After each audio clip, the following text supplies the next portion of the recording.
अच्छा, एक पता नहीं बात हुई है हमारी क्लास में इस बारे में कि नहीं, लेकिन वैसे मेरी होती रहती है जब कभी बैठते हैं। लेकिन अगर हुई भी तो मैं एक बार दोबारा रिपीट करता हूँ, क्योंकि बड़ा एसेंशियल पार्ट है डॉक्टर्स के लिए भी, जो स्टूडेंट्स ने अभी शुरू करनी है क्लिनिक। हम रिपर्टरी के पीछे बहुत भागते हैं। कोई रूब्रिक है, उसका क्या मतलब है जी, ठीक है ना। कोई रूब्रिक है, उसको सब रूब्रिक्स हैं, फिर उसमें मेडिसिन दी हुई हैं, उनको समझने की कोशिश करते हैं।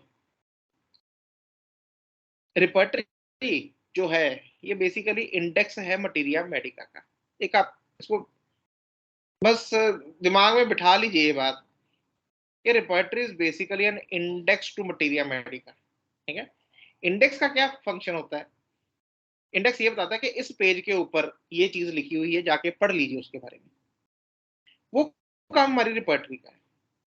रिपर्टरी में सिम्टम है एंजाइटी, उसमें बहुत सारी दवाइयां, उसमें आर्सेनिक पड़ी है, उसमें सल्फर पड़ी है, उसमें हमारी अर्जेंटम नाइट्रिकम पड़ी है, उसमें काली कार्ब पड़ी है, उसमें कलकेरिया कार्ब पड़ी है, सब में एंजाइटी है। रिपर्टरी हमें बताती है कि ये सब पेज नंबर है एक तरह के, इनकी इनमें एंजाइटी होती है। अब जाके मटीरिया मेडिका में पढ़ लो कि एंजाइटी कैसी कैसी किस किस को होती है, और उस चीज को मैच कर। कंप्लीटली रिलाइंग ऑन रेपर्टरी हमें बहुत गलत। अब रिसेंटली आज सुबह भी बात हो रही थी कि फ्लोरिक एसिड है, there is a rubric, headache ameliorated by micturition, ठीक है। यूरिन पास करता है वो, उसके सर दर्द को आराम आ जाता है, ये दिया हुआ है उसमें। बड़ा करेक्टरिस्टिक रूब्रिक है कि जी मिक्चुरेशन करने से हेडेक को आराम आ जाता है। लेकिन अब इसके पीछे कहानी और है मटीरिया मेडिका में। जब हम मटीरिया मेडिका में जाते हैं तो उसमें कहानी कुछ और लिखी हुई है। कहानी ये है कि यूरिन अगर उसको यूरिन की अर्जेंसी हुई है, ठीक है ना, उसको यूरिन का जाना है, उसको अर्ज हो रही है यूरिन की, और वो ना जाए, उसको किसी वजह से रोकना पड़े, वो सफर में है, कहीं बाहर गया हुआ है, वॉशरूम अवेलेबल है नहीं एट द इंस्टेंट, और उसको रोकना पड़ा, तो उसको हेडेक शुरू हो जाता है। ये बात बिल्कुल ही उल्टी होगी कि basically headache is caused when he has to control his urgency. Urgency को कंट्रोल करने के ऊपर हेडेक हो रहा है उसको।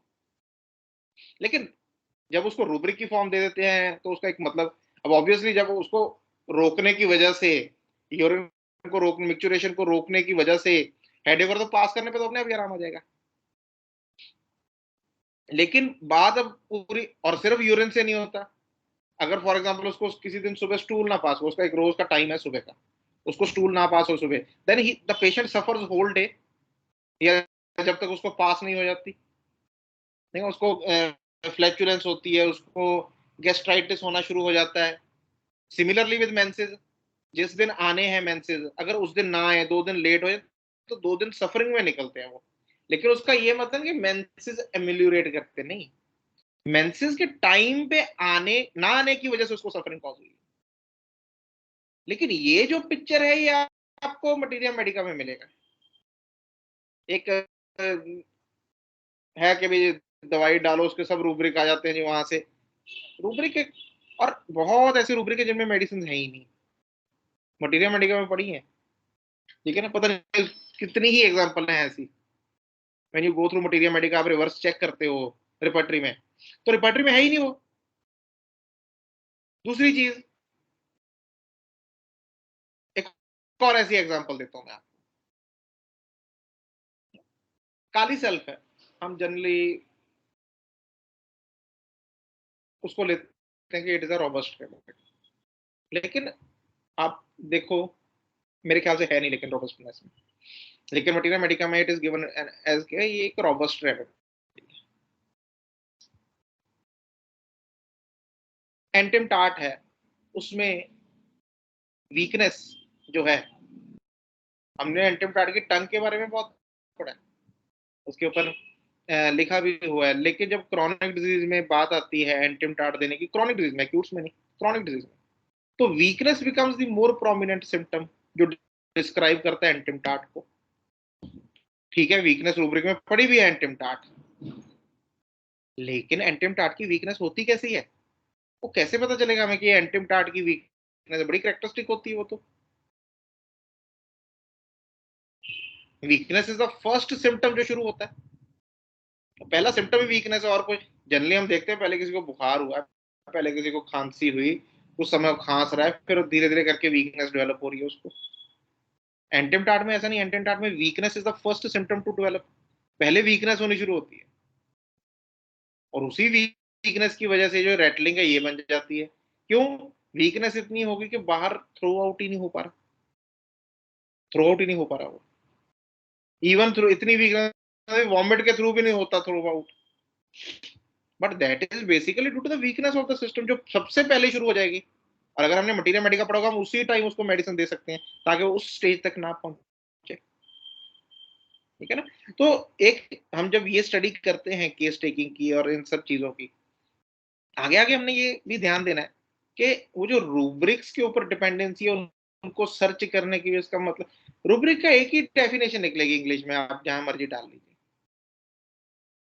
वो चेंज नहीं होने वाली। ठीक है ना? लेकिन वहां से मेडिसिन का आइडिया मत लीजिए।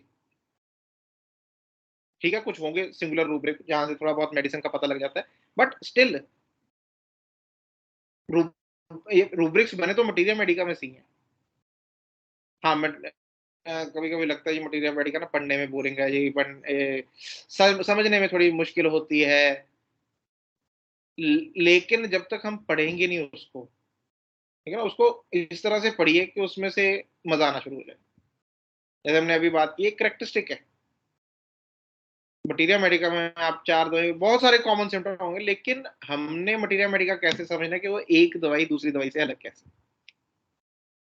अब इसी में एक और चीज, जैसे फॉर एग्जांपल फ्लोरिक एसिड के बारे में हमने पढ़ा है कि लशीवियस होता है, या ये सेक्सुअल डिजायर के बारे में पढ़ा है, उसकी डिबॉचरी के बारे में पढ़ा है।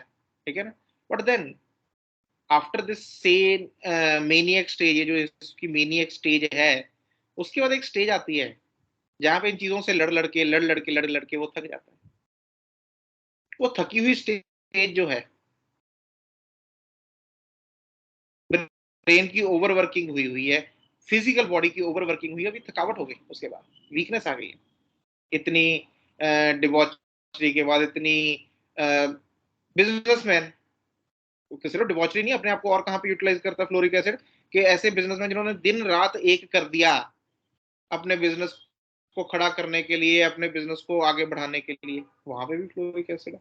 लेकिन बात यह कि इतनी मेहनत कर रहा है वो, इतना उसका स्टेमिना यूज हो रहा है, इतनी उसकी स्ट्रेंथ यूज हो रही है, यूज होने के बाद अब उसकी स्टेट आ गई है वीकनेस। अब उस वीकनेस में when the brain is tired, when the brain is fatigued, उसमें चीजों को रेजिस्ट करने की हिम्मत नहीं रहती। और एक पिक्चर निकल के आती है फ्लोरिक एसिड की, जहाँ पे वो माइल्ड ईल्डिंग इंसान बन जाता है। उसको बोलो भी खाना खा ले, वो खा लेता है। उसको बोलो भी वहां पे जाके बैठ जा, वो बैठ जाता है। उसको बोलो भी लेट जा, लेट जाता है। एक्यूट स्टेज आती है बीच में उसकी ऐसी, ठीक है ना, जैसे फ्लोरिक एसिड कॉन्स्टिट्यूशन बीच में कोई एक्यूट स्टेट्स ऐसी आ जाती हैं। देखने में लगा पल्सर टिला, ये तो हॉट है, गर्म खाना पसंद नहीं है बिल्कुल भी, ठंडा ही अच्छा लगता है ना देखने में। तो पल्सर जैसे तो बड़ा माइल्ड और यील्डिंग इंसान है, उदास बैठा है।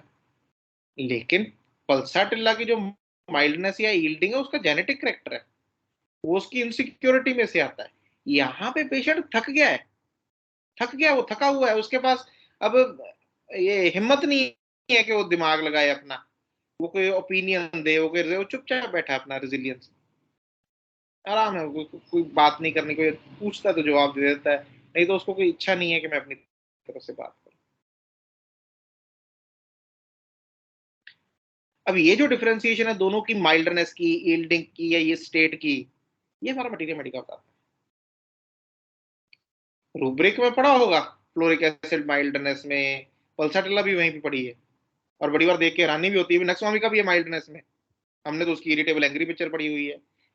वो स्टेट्स आती हैं उसकी, कब आती हैं ये हमें मटीरियल मेडिका, वहां से पता लगता है। और फिर वहां से जो हमारा पेशेंट को देखने का एक दायरा है वो बहुत बड़ा हो जाता है, ठीक है ना। सो उस चीज के ऊपर जरूर जोर दीजिए, खास करके अगर आपको लग रहा है कि हम कहीं रुक गए हैं प्रैक्टिस में, बड़ी अच्छा चल रहा था अभी रुक गया, अभी वो नहीं है, वो हमारे बेसिक्स हैं। वो मैं हमेशा बोलता तो कि जहां पे भी आप लगे ना भी हम रुक गए हैं, तो go back to your basics, basics की तरफ दोबारा चल जाइए, वहीं पे कहीं प्रॉब्लम हुई होती है। चलो।